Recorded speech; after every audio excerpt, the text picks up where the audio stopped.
Ya, saudara, kami masih membahas mengenai kontroversi rancangan Undang-Undang KUHP, terutama mengenai pasal penghinaan terhadap Presiden. Tadi Anda sudah mendengarkan bagaimana concern-concern dari publik berkaitan dengan penghinaan pasal Presiden ini.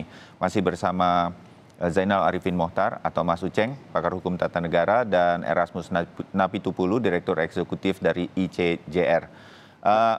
Mas Uceng, kalau saya masih berkaitan dengan penghinaan-penghinaan, saya tambahkan deh ya, yang kemudian juga mengemuka kemarin dan menjadi pembahasan bukan hanya Presiden, tapi DPR. Dengan contoh kalau kita memotret anggota DPR sedang tertidur di gedung Dewan padahal sedang rapat paripurna penting begitu. Nah, diunggah di media sosial, itu kena lagi gitu. Nah, hal semacam ini padahal kan kritik gitu dari masyarakat langsung. Sesimpel itu sebetulnya. Nah, hal semacam ini nanti akan menjadi masuk dalam pasal pidana. Apakah, gimana ya saya mengatakannya Mas Uceng? Kalau kemudian ada dirasa negara ini akan kebablasan dalam melakukan kritik hanya karena membuat meme dari seorang presiden, kan bukan nabi dia, tetap manusia sebenarnya, anggota DPR begitu. Nah, kita memang menjaga ini agar tidak bablas, atau kita jadi khawatir bahwa kritik nanti betul-betul nggak bisa berjalan terhadap lembaga-lembaga negaranya, Mas Uceng? Mana yang, kalau situasi seperti saat ini nih, bagaimana jalan tengahnya agar kalau pemerintah dan DPR mengatakan ya kalau dibiarin terus ini akan kebablasan, kita jadi negara yang nggak sopan atau apa segala macam. Tapi sebetulnya ada sesuatu yang kita khawatirkan, demokrasi kita bisa terbungkam. Mas Uceng. Ya, menurut saya kalau soal kemungkinan orang melakukan penghinaan, ya di zaman apapun pasti orang masih ada kemungkinan melakukan penghinaan. Tapi jawabannya tentu saja bukan dengan cara represif, ya. Bukan dengan mengatakan menghina jabatan tinggi, menghina jabatan tinggi, kemudian dikenakan hukuman pidana. Nah, itu yang pertama. Yang kedua, kita harus berbalik bahwa pada dasarnya semua manusia itu harusnya ditingkatkan sama. Jadi di dalam depan hukum itu disama. Jadi di hadapan hukum dan pemerintahan harusnya sama. Dalam artian apa?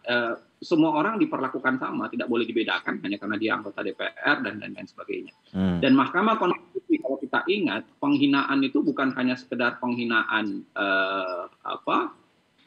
kepala negara, ya. Dalam penghinaan jabatan-jabatan lain, misalnya kepala daerah, juga Mahkamah Konstitusi sudah melakukan hal yang sama, mengatakan bahwa semuanya dilarikan ke arah penegakan hukum pidana biasa, ya, penegakan hukum pidana biasa dengan kalau Anda mau dihina secara pribadi, lakukan pelaporan delik aduan, ya. Soal delik aduan itu mau tetap dilakukan pidana atau mau dilarikan ke perdata, itu soalan yang bisa kita bicarakan kemudian. Tapi pada dasarnya menurut saya nggak bisa dibedakan, orang nggak bisa dibedakan karena jabatannya, ya. Belum lagi karena memang pada jabatannya itu dia punya kewajiban yang lebih besar, ya. Pada jabatannya itu dia punya kewajiban untuk lebih serius, untuk bicara soal nasib bangsa dan negara. Jadi kalau kemudian dia tidak serius, wajar dong kalau kemudian publik melakukan kritik. Jangan kalau publik kritik, lalu kemudian diancam dengan pidana. Nah, poin saya adalah ya seharusnya konstruksi bangunan pemikiran Mahkamah Konstitusi itu kan sebenarnya bisa didudukkan dengan baik. Ya, tinggal barangkali dipaskan dalam konteks Indonesia saat ini dan dalam konteks menjaga Indonesia sampai bertahun-tahun kemudian, menjaga yang namanya hak asasi manusia, menjaga demokrasi dan lain-lain sebagainya. Konteksnya misalnya, ya, gimana? Ya, lanjut. Konteks. Halo. Lanjut, Mas Uceng. Konteksnya misalnya adalah diatur, ya, dia semua orang diperlakukan sama, ya. Kalau dia memang merasa terhina secara pribadi, lakukan delik aduan. Nanti tinggal kita lihat, kita berikan opsi-opsi, misalnya kayak di Jerman, di beberapa negara, opsi-opsi menuju ke arah penyelesaian perdata, atau kan kemudian opsi menuju ke arah pidana. Pada saat yang sama, yang seharusnya dibangun adalah perlindungan terhadap masyarakat secara keseluruhan, ya. Jangan kemudian yang dilakukan perlindungan terhadap jabatan-jabatan tertentu. Karena banyak sebenarnya posisi masyarakat misalnya ulama, misalnya pendeta, misalnya jabatan-jabatan dokter, misalnya jabatan-jabatan penting lainnya yang Ya. juga harusnya dilindungi. Jadi jangan kemudian hanya khusus anggota DPR, presiden, seharusnya perlindungan itu secara umum, secara kuat, secara besar untuk semua orang. Ya, perlindungan misalnya salah satunya perlindungan yang menurut saya adalah penegakan hukum yang baik dan detail. Kita Hmm. masih sampai sekarang penegakan hukum baik dan detail termasuk soal peretasan ini kan belum ada sama sekali. Ya. Kalau kita lihat Oke. begitu banyak peretasan yang terjadi di tokoh masyarakat, aktivis dan lain sebagainya, nggak pernah satu pun yang terungkap. Hmm. Yang terungkap. Oke. Apakah itu bagian dari perlindungan yang dijanjikan negara atau apakah sebenarnya yang kita butuhkan adalah perlindungan di level ini untuk semua orang, bukan hanya untuk jabatan-jabatan publik. Ya. Bang Erasmus, Anda juga sempat ini tadi juga Anda sempat mengatakan ini bisa saja kemudian mundur situasi kemunduran dari demokrasi dengan pasal-pasal penghinaan yang kemudian kalau ini kemudian diterapkan. Bisa Anda jelaskan itu? Saya juga jujur belum melihat secara keseluruhan, tapi mungkin Anda sudah melihat secara keseluruhan draft dari rancangan undang-undang ini begitu. Apa memang dan tadi ketika kita break komersial begitu sedang jeda, Anda mengatakan ini baru satu loh pasal penghinaan presiden dan ada DPR, ada hal-hal lain begitu yang mungkin kita harus perhatikan dan menyampaikan suara kita berkaitan dengan kalau tidak ini akan membuat mundur justru demokrasi kita. Bang Erasmus. Baik, terima kasih. Mas Bayu, begini, rancangan KUHP itu dalam tataran politik hukum pidana, ketika hukum pidana itu lebih heavy kepada masyarakat, jadi terlalu bebas, memang dia akan menimbulkan chaos. Tapi kalau misalnya dia terlalu berat kepada perlindungan negara, maka yang muncul adalah otoritarian. Jadi negara yang otoriter, yang mana kita pernah mengalami kondisi itu. Jadi karena KUHP kita saat itu ya KUHP buatannya Belanda, yang mana Belanda bikin KUHP di Indonesia, meskipun saat itu kita bagian dari Belanda, Hindia Belanda, tapi mereka selalu menganggap bahwa kita terpisah dari sana. Jadi maka semangat untuk merubah pasal-pasal yang kolonial itu selalu ada di negara-negara merdeka. Saya kasih contoh, ketika Belanda membuat KUH pidananya sendiri, melepaskan dari KUHP pidana buatan Prancis, dari bab-bab awal, paragraf-paragraf awal sambutan dari Belanda, dari pemerintahan Belanda adalah mengatakan mereka ingin keluar dari pasal-pasal yang sifatnya sangat eksesif yang diberikan oleh negara. Makanya Belanda tidak punya minimum khusus, pidana minimum khusus. Minimum khusus di Belanda itu pidananya cuma 1 hari. Sedangkan dulu Perancis lama 2 tahun, 4 tahun, yang sekarang kondisinya juga terjadi di Indonesia untuk pidana yang sifatnya umum begitu. Jadi Belanda mau merubah itu. Nah, logika ingin keluar dari pasal-pasal pidana-pidana yang sifatnya kolonial itu sebetulnya wajar dan Indonesia mengatakan itu. Cuma problemnya adalah dari implementasinya, bagaimana kemudian suatu negara itu berhasil keluar dari pasal-pasal itu. Nah, Indonesia di rancangan KUHP menurut saya masih kurang berani dan cenderung mundur ke arah-arah yang sifatnya pasal-pasal yang kolonial tadi. Nah, saya jelaskan. Coba misalnya satu, penghinaan presiden dan wakil presiden. Ini pasal les majesté. Dulunya melindungi Raja Ratu, sekarang melindungi presiden dan wakil presiden kita. Ini monumen kolonial. Yang kedua, pasal penghinaan terhadap badan umum. Nah, ini ada di KUHP kita nih pasal 207. Mahkamah Konstitusi kemudian akhirnya juga saat itu ada gamang di Mahkamah Konstitusi untuk menghapuskan pasal ini karena dianggap masih perlu. Tapi menarik, MK memberikan sinyal, dia rubah dari tadinya delik umum di pertimbangan Mahkamah Konstitusi dia bilang ini harus delik aduan. Jadi kalau kita hina lembaga negara yang mengadu harus kepala atasan lah, pimpinan dari lembaga negara itu. Ini juga pasal kolonial yang dulu dibuat oleh Belanda di Indonesia, masih ada. Ketiga, pasal penyebaran kebencian terhadap pemerintah yang sah, gitu ya. Itu dulu dihapuskan oleh Mahkamah Konstitusi karena Mahkamah Konstitusi mengatakan delik ini formil. Formil itu maksudnya apa? Setiap orang menyatakan kebencian terhadap pemerintah bisa ditangkap. Nah, ini harus dihapus. Di KUHP dimasukkan kembali, tapi kemudian dari formil dibuat material. Material artinya apa? Ada akibatnya, harus kalau mengakibatkan huru-hara. Pertanyaannya, siapa yang akan menghitung huru-hara tersebut? Siapa yang akan menghitung adanya kerusuhan tersebut? Ya pemerintah, balik lagi. Jadi pasal ini juga, apakah ini pasal-pasal yang kemudian muncul sebagai bagian dari pasal-pasal kolonial? Jawabannya iya. Penghinaan terhadap lembaga negara tadi ya, Badan Umum Pemerintahan yang Sah dan lembaga negara, ini pasal-pasal kolonial. Yang terakhir yang paling berbahaya, yang bahkan tidak ada sebelum di KUHP kita, yaitu pidana terhadap setiap orang yang tanpa izin melakukan unjuk rasa, demonstrasi, begitu ya, yang mengakibatkan terganggunya kepentingan umum.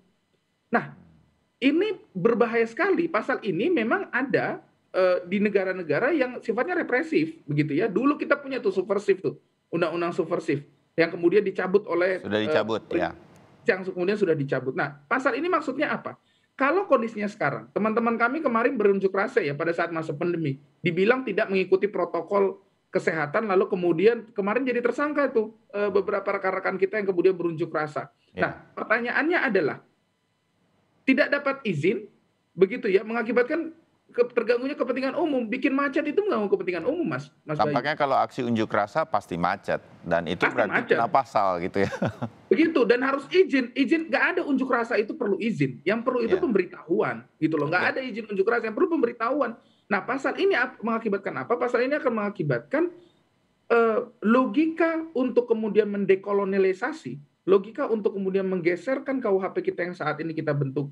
Ini disclaimer ya, kita bukannya nggak mau punya KUHP baru, pengen, tapi kita sepakat dengan pemerintah dan DPR, Pak, pidana rancangan KUHP ini harus yang bertolak belakang dari KUHP Belanda dulu. Masalahnya, Mas Bayu, kita nggak menemukan ada pasal yang kemudian oleh progresif melakukan terobosan terhadap itu. Betul, begitu ya. Pasal-pasal ini diidentifikasi sebagai pasal kolonial lalu dihapus. Kita nggak nemu itu. Ada banyak ya, kalau ada beberapa ya tentu ada beberapa lebih baik. Tapi kita nggak nemu pasal itu. Jadi logika ke bahwa kemudian ini pengen jadi KUHP versi Indonesia yang lepas dari KUHP kolonial, saya rasa masih bisa diperdebatkan dan saya rasa itu jauh dari harapan ideal yang diinginkan oleh pemerintah dan DPR. Kita dapat poin dan wawasan lagi dari Mas Erasmus berdasarkan itu. Mas Uceng, sedikit ke Anda ya.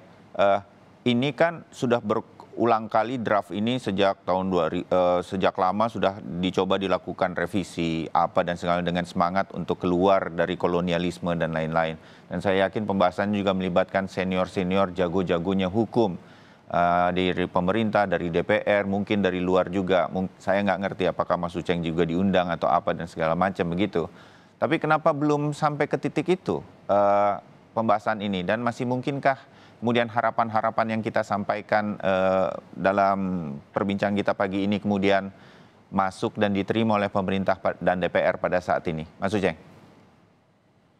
Saya tidak tahu ya, tapi biasanya kalau kita pakai teori bawahan presiden, biasanya mencoba melindungi kepentingan presiden dalam konteks apapun, ya biasanya mungkin mudah terjawab kenapa kemudian ada pasal-pasal seperti itu. Itu yang pertama. Siapapun yang membahas berarti, Yang kedua adalah kalau kita lihat gejalanya, memang ada semacam gerakan membalik ya. Jadi ada semacam gerakan membalik ke arah yang lama, di mana kemudian dianggap proses demokratisasi yang kita lalui, proses reformasi yang kita lalui itu dianggap terlalu menyimpang, sehingga kemudian ada semacam upaya untuk membalikkan ke arah yang lama. Ini yang kemudian harusnya juga kita garis bawahi ya, sehingga menghidupkan kembali banyak pasal-pasal yang dulu sudah mati, yang dulu sudah dihilangkan dengan semangat reformasi, bahkan lembaga-lembaga yang dibentuk dalam langgam atau dalam keinginan reformasi itu kemudian kembali juga dibalikkan dan dijinakkan. Dan itu menurut saya juga hal yang tidak kalah berbahayanya. Yang ketiga adalah saya mau bilang setiap undang-undangan di Republik ini seharusnya ada politik hukumnya Presiden dan DPR. Ya, politik hukum Presiden dan DPR, kita harus tagih Presiden dan DPR apa arahan politik hukumnya. Ini yang mengagetkan menurut saya kalau Presiden kemudian bilang terserah proses legislasi. Nah, legislasi itu Presiden dan DPR yang mengerjakan. Gimana caranya kemudian mengatakan terserah proses legislasi? Sebuah undang-undang itu harus nyata adanya politik hukumnya Presiden ada di mana. Dia mau diatur seperti apa, dan dia harus perjuangkan seperti apa, dan dia harus bertarung dengan DPR untuk kepentingan itu. Ini kan seakan-akan mengatakan ya terserah DPR mau ngatur atau tidak. Kalau kita baca undang-undang dasar, presiden menjadi sangat penting dalam proses legislasi. Jadi Mas Uceng, presiden itu nggak apa-apa cawe-cawe, nggak apa-apa ikut campur karena dia harus meninggalkan legacy atau warisan mengenai undang-undangnya setelah dia berkuasa, itu akan seperti apa negara? Kira-kira begitu ya harusnya? Saya mau bilang ya, kenapa kemudian presiden menjadi penting untuk cawe-cawe dalam konteks RUU KUHP sekarang? Karena menurut saya ini akan dipakai, dibayangkan akan dipakai sampai puluhan tahun akan datang. Dan ini tidak menyalahi tata negara, tidak menyalahi apapun begitu, bahwa presiden bersama DPR itu dalam tanda petik bekerja sama untuk membuat sebuah perundangan. Jadi nggak bisa lepas tangan sebetulnya presiden. Undang-undang dasar memerintahkan presiden ikut membahas dan menyetujui undang-undang. Jadi memang ada politik hukum presiden di situ bersama DPR. Dan menurut saya harusnya dia meninggalkan legacy, ya, legacy yang bermakna bagi demokrasi dan hak asasi manusia puluhan tahun akan datang. Dia akan mengatakan bahwa saya akan tetap melanjutkan cita-cita demokrasi, melanjutkan tetap bahwa ini adalah arahan untuk melindungi publik. Ya, bahwa yang namanya presiden itu adalah jabatan yang setara, harusnya yang begitu yang keluar, ya, itu yang saya harapkan. Bukan kemudian mengatakan terserah DPR gitu. Jadi tidak nampak politik hukumnya presiden. Saya berdoa mudah-mudahan presiden mau mendudukkan kembali politik hukumnya, ya. Kecuali kalau presiden memang berniat terpilih 3 periode gitu, itu soalan lain. Ini bisa disiapkan untuk 3 periode. Oke, menarik. Sayang sekali saya belum, kita bisa membahasnya kapan-kapan lah berkaitan dengan di ujung tadi Mas Uceng mengatakan itu. Saya sedikit saja, singkat padat ya Bang Erasmus, untuk penutup begitu.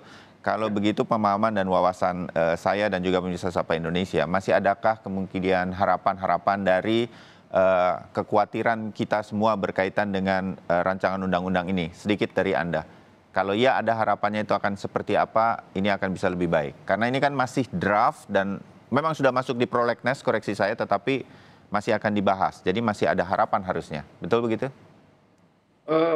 Betul, selalu ada harapan. Saya mau ingatkan, pada saat dulu September 2019, Mas Bayu, ketika Presiden saat itu ingin mengesahkan, Presiden dan DPR ingin mengesahkan rancangan KUHP, di tempat ini tempat nih, di ruang DPR, Komisi 3 saat itu ingin mengesahkan, Pak Yasona Lawli itu mencabut satu pasal terkait dengan janji kawin di rancangan KUHP. Dan itu 1 hari dilaksanakan. Maksud saya apa? Tadi saya sepakat dengan Mas Uceng katakan, kalau ada political will gitu ya, ada sikap politik dari presiden untuk kemudian mengatakan bahwa saya nggak sepakat dengan pasal-pasal kita ini presiden, saya diangkat menjadi Presiden Republik Indonesia di era reformasi, di era keluar dari zaman alih-alih kolonial, keluar dari zaman Orde Baru, lahir di zaman reformasi, maka harusnya semangat-semangat reformasi dan semangat-semangat menolak pasal-pasal kolonial ini harus dihapuskan. Itu yang pertama. Yang kedua, presiden harus melihat bahwa kondisi demokrasi kita terus menurun. 14 tahun terakhir ada di titik terendah.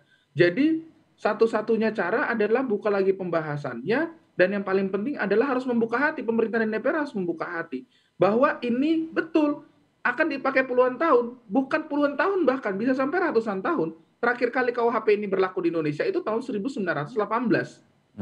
Hampir 103 tahun yang lalu, begitu. Jadi ini undang-undang yang tidak mudah untuk dirubah. Jadi kita tidak boleh mengambil resiko. Ada 1% sedikit pun resiko ini akan berbahaya. Saya rasa itu layak untuk kemudian pemerintah dan DPR membuka hati lagi, Pak Presiden membuka hati lagi untuk mendengarkan masukan dari pemerintah dan para ahli. Termasuk saya rasa Mas Uceng ini layak lah untuk kemudian diundang, karena jangan semuanya bicara pidana. Kita perlu perspektif lain yang lebih segar dan lebih pemahamannya lebih bukan pemahaman ya, tapi punya sudut pandang lain terkait dengan konstitusi di negara ini. Saya rasa itu. Baik, Bang Erasmus, Mas Uceng, terima kasih untuk wawasan Anda pagi hari ini bagi kami semua di Sapa Indonesia Pagi. Selamat pagi. Selamat pagi. Salam sehat. Terima kasih, Bang Uceng.